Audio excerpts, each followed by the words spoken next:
The old grandfather clock in the corner of the antique store chimed once, twice, 3 times, then stopped. It was well past 1 o'clock in the morning, but the clock had not struck 13 times. But there was nothing.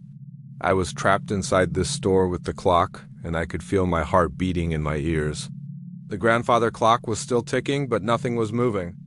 I turned around, but there was no one there. Just a shadow on the wall, then another shadow joined the first, and as I watched, they began to dance around me in a macabre ballet. They stretched and warped, becoming larger, consuming the space. I wanted to scream, but no sound came out. Tick-tock, tick-tock. I turned around and saw that the clock had reappeared on the wall. And as I watched, the hands started moving, slowly at first, then faster, racing toward 13. I wanted to run, but my legs felt heavy like lead.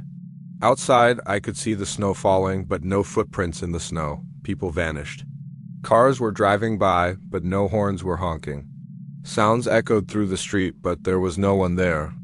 The grandfather clock started ticking. The cars outside started moving. The world started moving. And as I watched, the walls of the store began to move too. Scratched into the plaster were strange symbols. They looked ancient, like the markings on some long dead language. Tick, tick, ticking, 8, 9, 10. I could feel a cold sweat forming on my skin. 11, 12, and then the sound echoed through the store as the clock chimed 13 times. The shadows vanished. The clock stopped ticking. And when I looked at my watch, I saw that 13 minutes had passed. And everyone knew that if the clock struck 13, time would stop. I was browsing the aisles, looking for something, anything to distract me from the tick-ticking of the clock. Time stopped. My breath stopped. My eyes darted around the store, but everything seemed normal. Then I felt it. A presence behind me, then just as suddenly as it began, it stopped. Then as suddenly as it had all begun, time started again. And then I saw something else. Someone had tried to rip the clock off the wall, but it had not been able to be removed.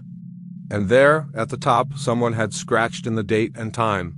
January 13th, 1985, the day and time that the world had stopped for 13 minutes. I needed to get out of there. I ran to the front door, but as I reached for the handle, I heard the familiar chime of the grandfather clock.